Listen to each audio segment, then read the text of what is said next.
नमस्कार, स्वागत है आपका एक और नए पॉडकास्ट में। मैं आपके साथ प्रिया बंसल।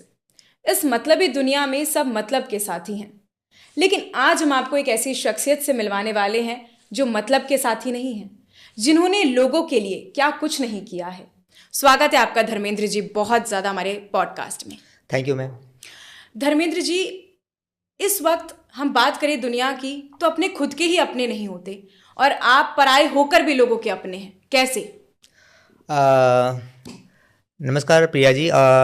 एक्चुअली मैं एक ऑर्गेनाइजेशन से जुड़ा हुआ हूँ, डेरा सच्चा सौदा जी। तो हमारा एक ग्रुप बना हुआ है और हमारा यही मकसद रहता है कि कोई भी हमको जो ज़रूरतमंद इंसान मिलता है हम उसकी सहायता करने की कोशिश करते हैं, चाहे वो किसी भी तरह की सहायता हो। जैसे हम कुछ कुछ जैसे कार्य करते हैं। मैं आपको बताता हूँ कि किसी को भी अगर ब्लड की ज़रूरत होती है, मैं जैसे जयपुर में रहता हूँ तो किसी भी हॉस्पिटल से अगर ब्लड की रिक्वायरमेंट आती है, चाहे वो प्लेटलेट्स हो चाहे वो होल ब्लड की ज़रूरत हो, तो हमारा जो ग्रुप है हमेशा तैयार रहता है और उसी टाइम जब भी उसको ज़रूरत होती है हम ब्लड उसको पहुँचाने की कोशिश करते हैं। तो इस कार्य के दौरान मैं भी अभी तक 68 बार ब्लड डोनेट कर चुका हूँ। 68 बार आपने ब्लड डोनेट कर दिया है? हाँ, 68 बार मैं ब्लड डोनेट कर चुका हूँ। और हम ये नहीं देखते कि दिन है या रात है, हमको जहाँ से भी सूचना मिलती है कि किसी को ब्लड की रिक्वायरमेंट है, क्योंकि बहुत इमरजेंसी केसेस आते हैं हमारे पास, तो हम तुरंत वहाँ पर पहुँचने की कोशिश करते हैं और उनकी सहायता करते हैं। ये जज्बा आता कहाँ से है? क्योंकि लोगों की मदद करने के लिए एक जज्बा चाहिए होता है धर्मेंद्र जी, हर किसी के बस की बात नहीं है। कहाँ से लाते हैं जज्बा? मैम, कई लोगों से मैं मिला हूँ। जब 20-22 साल का था तब से मैंने ब्लड देना शुरू किया है।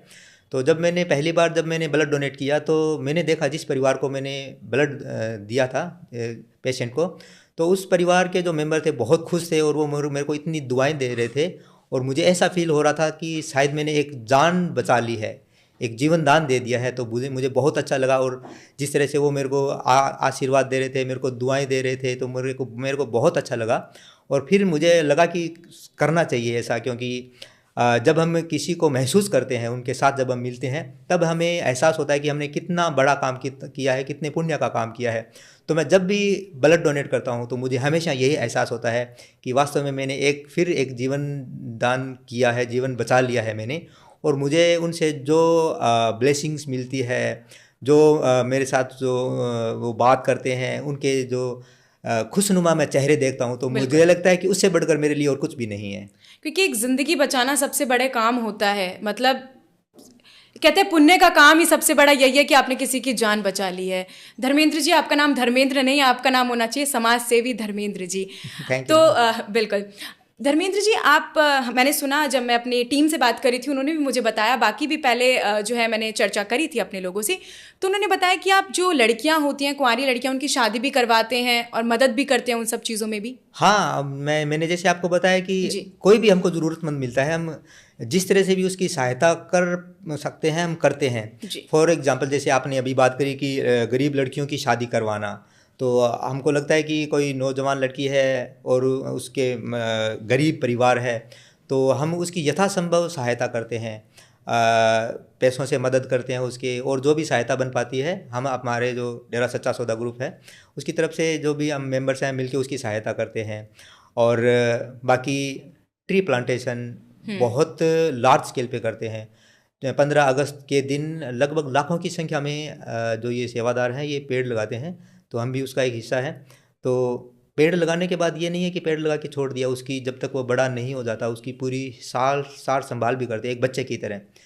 तो ये भी एक अभियान है। और इसके अलावा एक बहुत ही बड़ा पुण्य का काम आप इसको कह लीजिए कि शायद ही ऐसा किसी ने किया हो कि जो वेश्याएं होती है जिनको मजबूरीवश इस धंधे में डाल दिया जाता है, तो हमारी जो टीम है वो उसको पहले एक स्टिंग ऑपरेशन की तरह उससे जाती है, मिलती है, बात करती है, फिर उसको ये विश्वास दिलाया जाता है कि हम आपकी यथासंभव मदद करेंगे, आपको इस नरक भरी ज़िंदगी से हम बाहर निकालने के लिए आए हैं।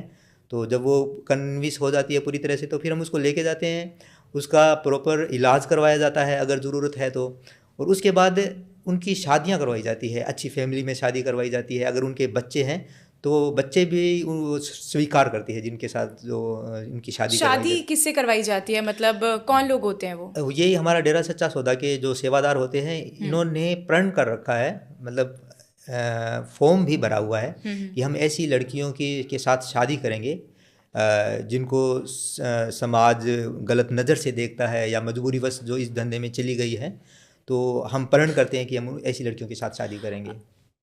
धर्मेंद्र जी, इस समय शादी की हमने बात करी, महिलाओं, आपने बताया कि ऐसी जो महिलाएं होती हैं, लड़कियां होती हैं, उनकी आप शादी करवाते हैं। पर अगर शादी की बात करी जाए तो आज के समय में तो शादी का एक अलग ही देखने को मिलता है, विश्वास नहीं कर सकते हैं। तो उन मर्दों के ऊपर कैसे विश्वास रखा जा सकता है, क्योंकि वो महिला ऑलरेडी काफ़ी कुछ चीज़ें सहन कर चुकी है, और उस महिला को एक और पराये मर्द पर विश्वास करना पड़े, ये कैसे करवाते हैं आप लोग? सबसे पहली बात तो जब हम उनसे मिलते हैं, पहली बार जब हम मिलते हैं, तभी मेरे को लगता है कि जब वो हमारी बात मानती है, हम पे विश्वास करके एक बार हमारे साथ आ जाती है, और जब हम उसका पूरी तरह से देख रेख करते हैं, वो पूरी तरह से स्वस्थ हो जाती है, हम उनके साथ काफ़ी दिनों तक रहते हैं, उनको सारी सुविधाएं प्रदान की जाती है, तो मुझे नहीं लगता कि अब कोई उसको विश्वास की या ऐसी कोई बात हो कि उसको विश्वास ना हो, क्योंकि हम उसकी पूरी तरह से सहायता करते हैं उसको। और भी ऐसे एग्जाम्पल हम दिखाते हैं कि आप जैसी और कितनी लड़कियां हैं जिनका घर बस चुका है और वो कितना खुशी से अपनी ज़िंदगी में जी रही है, तो इस तरह से उनको विश्वास आ जाता है। धर्मेंद्र जी, आप पूरा समय जो है अपना समाज सेवा करने में बिता देते हैं, तो आप आर्थिक रूप से अपने परिवार को कैसे पाल रहे हैं, कैसे पालन पोषण करवा पा रहे हैं?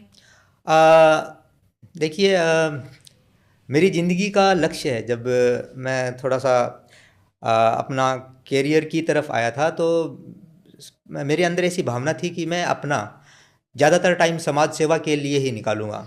तो मेरे को जब भी मौका मिलता है तो मैं कोशिश करता हूँ कि मौका, मतलब सेवा का मौका मिलता है, किसी की भी सहायता करने का मौका मिलता है, तो मैं कोशिश करता हूँ कि मैं वहाँ पर जाऊँ और उसकी सहायता करूँ।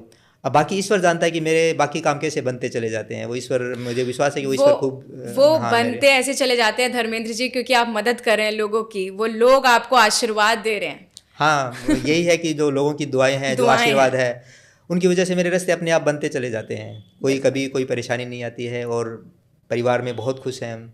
परिवार में कौन कौन है? मेरे 2 बच्चे हैं, एक बड़ा मेरा बेटा है और मेरी गुड़िया है। गुड़िया मेरी 8 साल की है और मेरा बेटा 8वीं क्लास में है, 8th क्लास में, और मेरा बड़ा बेटा है वो 10th क्लास में है अभी। तो बच्चों के अंदर भी ये भावना होगी समाज सेवा की? बच्चों के अंदर भी ये भावना है, और वो भी जब भी मौका मिलता है वो मेरे साथ जाते हैं। जैसे ट्री प्लांटेशन में हैं या और कोई समाज सेवी कार्य होता है तो वो मेरे साथ में रहते हैं हमेशा।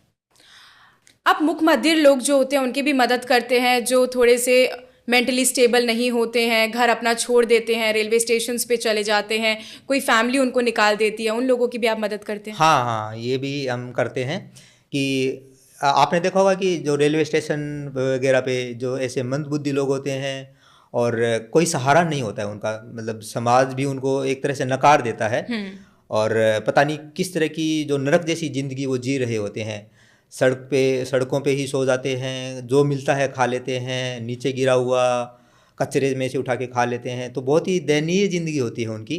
तो उनके लिए भी हमने एक अभियान चलाया हुआ है। तो हमेशा करते हैं कि पहले ऐसे लोगों की हम 1-2 दिन तक रेकी करते हैं, उनको समझते हैं कि किस तरह का है, क्योंकि कई बार ऐसा होता है कि कुछ लोग जानबूझ के ऐसा करने लगते हैं। कोई उनकी प्रॉब्लम नहीं होती है, जानबूझ के या और कुछ भी हो सकता है। तो पहले हम उसका पता करते हैं कि ये वास्तव में मजबूर है, तो उसके बाद हम उसको लेके आते हैं, उसको नहलाते धुलाते हैं, उसको डॉक्टर की सलाह की ज़रूरत होती है, मतलब अगर डॉक्टरी मुआयना करवाना होता है, कोई बीमारी वगैरह हो, वो भी करवाते हैं।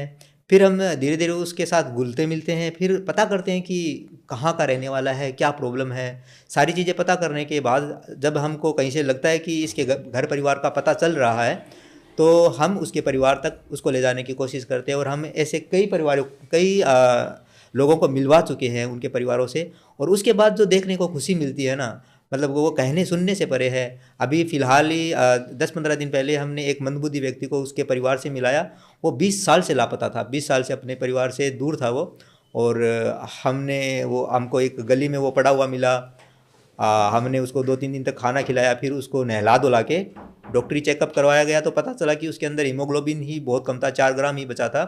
तो हमने पहले उसको 3 यूनिट ब्लड डोनेट किया, और उसके बाद 10-15 दिन तक सार संभाल करने के बाद हमको पता चला, हमने काफ़ी भागा दौड़ी करी, भागा दौड़ी का मतलब दिल्ली भी गए हम उसके घर परिवार का पता करने के लिए। फिर फाइनली पता चला कि वो जयपुर में उसकी बहन रहती है।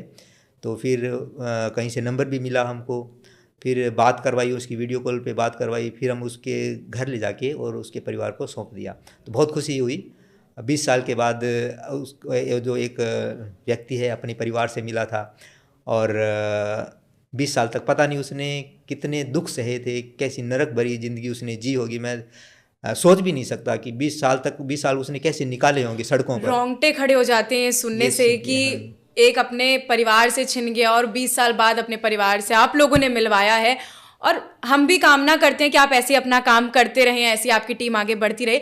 बट धर्मेंद्र जी, आपसे एक मेरा आखिरी प्रश्न है कि इतना सब आप कर रहे हैं, तो जो लोग हैं आप लोगों को अप्रोच कैसे करते हैं? क्योंकि आपने बताया कि डेरा सच्चा सौदा जो आपका पूरा एनजीओ है, टीम है आप लोगों की, आप लोगों को बताते कैसे हैं कि हम लोग ये काम कर रहे हैं? कोई तरीका, क्योंकि हमारे दर्शक भी ये जानना चाहेंगे, किसी को मदद की आवश्यकता हो, कोई इस समय स्क्रीन पर देख रहा हो हमें, तो कैसे अप्रोच कर सकते हैं? वैसे तो जब भी हम इस तरह की कोई एक्टिविटी करते हैं तो हम सोशल मीडिया पर ज़रूर डाल देते हैं। और सोशल मीडिया पर डालने का हमारा पर्पज़ ये नहीं होता कि हम अपनी बड़ाई कर रहे हैं। हमारा पर्पज़ ये होता है कि लोगों को पता चले कि इस तरह का भी कोई ग्रुप है जो इस तरह की सेवाएं करता है। तो इसीलिए तो वहाँ से हमारे पास सूचना मिल जाती है। बाकी हमारा ग्रुप है, बहुत बड़ा ग्रुप है, तो हर जगह पर इस ग्रुप के लोग हैं। तो जहाँ पर भी ऐसी सूचना मिलती है तो पहले तो हमें वही बता देते हैं।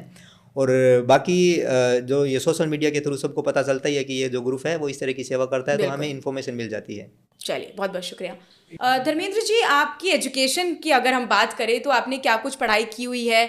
क्या मतलब, देखिए आप जो काम कर रहे हैं उसके लिए किसी पढ़ाई की आवश्यकता तो नहीं है, पर फिर भी हम जानना चाहेंगे कि आपकी एजुकेशन क्या रही है? मैम, मैंने बीटेक किया है IIT दिल्ली से। आप IITian हैं? हाँ, IIT दिल्ली से मैंने बीटेक किया है जी। 2007 पास आउट हूँ मैं। और उसके बाद मैं अभी एलन कैरियर इंस्टीट्यूट में मैं फिजिक्स का प्रोफेसर हूँ, मैं फिजिक्स पढ़ाता हूँ। अच्छा, आर्थिक रूप से आप वहाँ से पैसा कमा रहे हैं और वो पैसा इन्वेस्ट भी आप अपनी फैमिली के साथ साथ एनजीओ में भी कर रहे हैं, समाज के लिए कर रहे हैं। समाज के लिए कर रहे हैं। धर्मेंद्र जी, आपका बहुत बहुत शुक्रिया, आपने अपना समय निकाला हमारे दर्शकों के लिए। आप बताए, आपने इतनी सारी तमाम जो बातें हैं वो की हैं, और हम उम्मीद रखते हैं कि जो आपका एनजीओ है वो बहुत अच्छा काम कर रहा है। और इसी के साथ हम आपके लिए और ऐसे नए पॉडकास्ट लेके आते रहेंगे, ऐसे नए नए लोग लेकर आते रहेंगे, पर बने रहिए आप हमारे साथ। और अगर आप लास्ट कोई मैसेज देना चाहें धर्मेंद्र जी हमारे लिए, प्लीज़। थैंक यू मैम, और मुझे भी बहुत अच्छा लगा आपसे जुड़ के। और मैं अंत में यही संदेश देना चाहूँगा सभी को कि अपने लिए तो सभी जीते हैं, और अगर जीना है तो दूसरों के लिए जी के देखो, कितनी खुशी मिलती है आपको। और जब भी आपको कहीं पर भी मौका मिलता है, कहीं पर भी ऐसा अवसर मिलता है कि कोई लाचार है या ज़रूरतमंद है जिसको सहायता की ज़रूरत है, तो मैं आपसे यही निवेदन करूँगा कि ऐसा मौका कभी मत चूकिए और ज़रूर उसकी सहायता कीजिए। Thank you.